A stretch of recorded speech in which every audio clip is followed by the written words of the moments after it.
राक्षस प्रवृत्ति लोगों को धक्को देर बारे काट दो, और मैं कहूं धक्को देर बारे नहीं, जूत ठोकर बारे काट दो।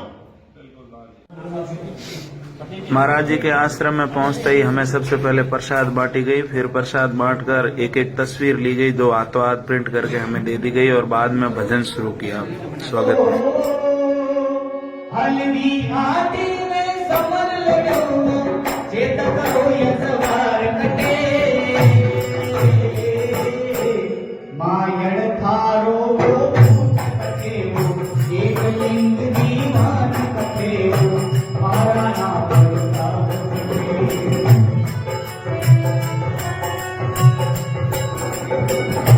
नमस्कार साथियों, मैं हूं सुमेर और आप देख रहे हैं मेरा फेसबुक पेज और यूट्यूब चैनल। आज हम पधारे हैं विश्व की सबसे बड़ी गौशाला श्री कृष्ण गोपाल गौशाला जो नागौर में है, और मैं आज बैठा हूं महाराज जी के साथ श्री श्री 1008 श्री मां मंडलेश्वर कुशाल गिरी जी महाराज, जो बॉस नाम से विख्यात हैं, और इनका इंट्रोडक्शन देने की आवश्यकता नहीं है, आप सब लोग जानते हैं।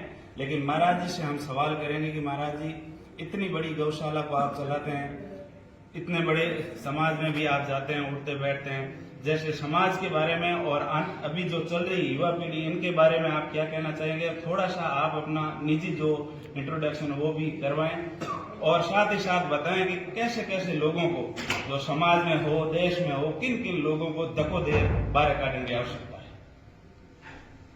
सबसे पहले मैं यही कहूंगा कि जो विश्व स्तरीय गौ चिकित्सालय है,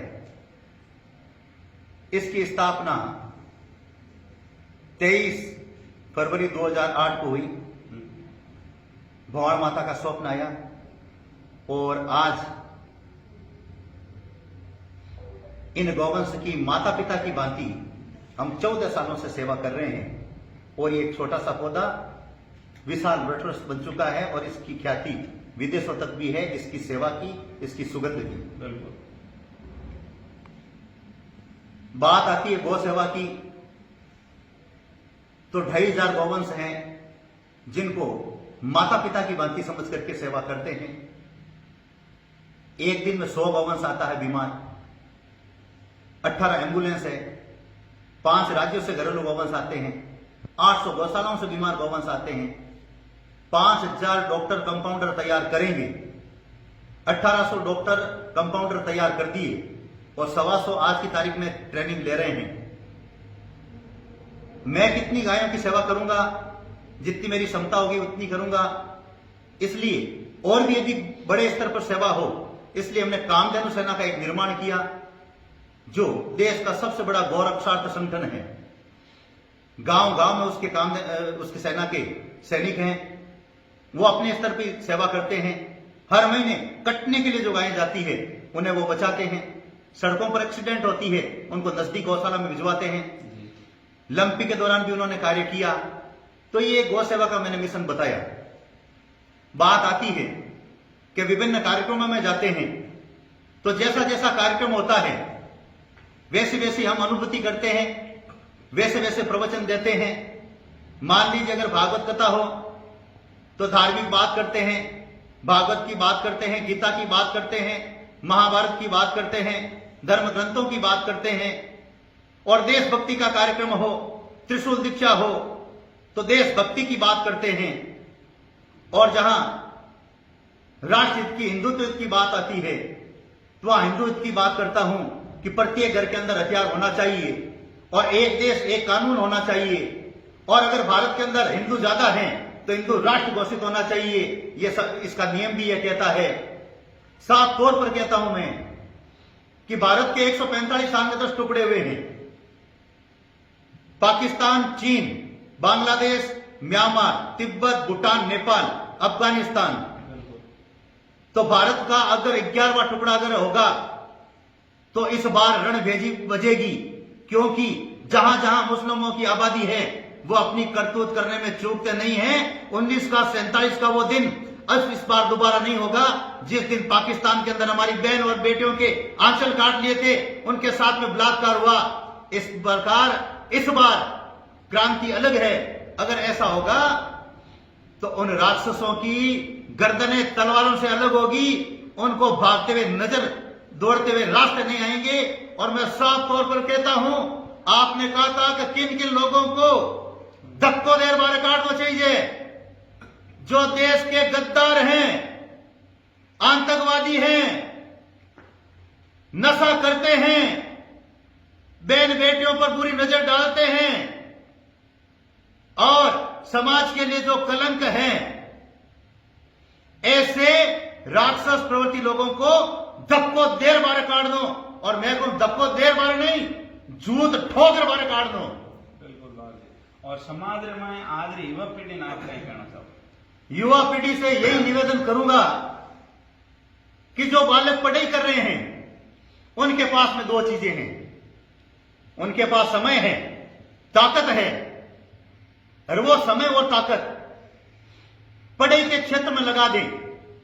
5 बजे उठ करके रात को 10 बजे तक संक्षिप्त दिनचर्या रख करके पूरे विषयों का अध्ययन करें। जो विषय कमजोर है उसकी कोचिंग करें। जो सवाल याद नहीं है उन्हें बार बार रटन करके अव्वल नंबर पास हो और अपना लक्ष्य हासिल करें। और जो युवा बिजनेस कर रहे हैं, मैं उन लोगों से निवेदन करूंगा, उस बिजनेस को आगे कैसे बढ़ाया जाए, बिजनेसमैन माइंड रखें। क्योंकि मैं एक मजदूर था और एक बिजनेसमैन बना और करोड़पति भी बना। मेरा खुद का फाइनेंस का काम चलता था।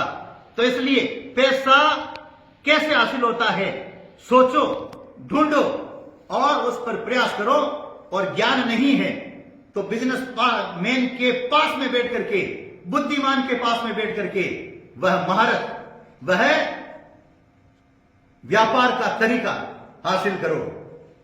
मैं धीरूभाई का, अंबानी का एक आपको छोटा सा प्रसंग देता हूं। धीरूभाई अंबानी बिल्कुल एक मजदूर थे, पेट्रोल पंप पर काम करते थे। अनिल अंबानी और मुकेश अंबानी के पिता की बात कर रहा हूं। जी जी। वो उस जमाने के अंदर 2.5 रुपया कमाते थे। उस जमाने के अंदर 2.5 रुपया कमाते थे और उस समय केवल 25 पैसे थी। और 5 स्टार होटल के अंदर चाय की कीमत 1.25 रुपया थी, 5 गुना ज्यादा।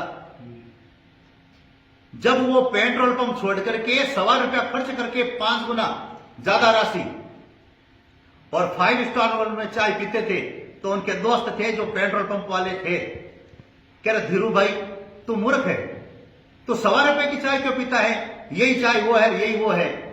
तो धीरू भाई जवाब देते थे। और आप युवाओं से और आप दोस्तों से यह निवेदन करता हूं, वह अपने दोस्तों को यह बात कहते थे, मित्रों चाय वो और वो एक ही है, लेकिन वो 1.25 रुपए इसलिए खर्च करता हूं कि वहां पर उद्योगपति, करोड़पति कैसे बिजनेस करते हैं, कैसे बातें करते हैं, वो मैं आइडिया सीख के आता हूं, इसलिए वो 1.25 रुपए की चाय पी के आता हूं। और धीरूभाई अंबानी ने फिर इतना मतलब क्या बिजनेस में माइंड लगा करके वहां से शिक्षा लेकर के दुनिया के टॉपर अमीर के अंदर बने। ये युवाओं से प्रेरणा दे रहा हूं, ऐसे आप शिक्षित बने। आप बिल्कुल। तो अभी आप श्री कुशाल गिरी जी महाराज, मां मंडलेश्वर श्री श्री 1008 कुशाल गिरी जी महाराज की वाणी सुन रहे थे। इन्होंने युवाओं को और बिजनेसमैनों को और समाज को सही दिशा में किस तरह चलाया जाए, वो आपको अपने मुखारबिंद से 2 शब्द बोले। बहुत बहुत धन्यवाद गुरु जी। जय श्री कृष्ण। जोधपुर से आए हुए ये 6 अतिथि मेरे पक्के फैन हैं। इनसे यही निवेदन, मर्द बनकर के जीवो, मर्द बनकर के मरो, डर के आगे जीत है।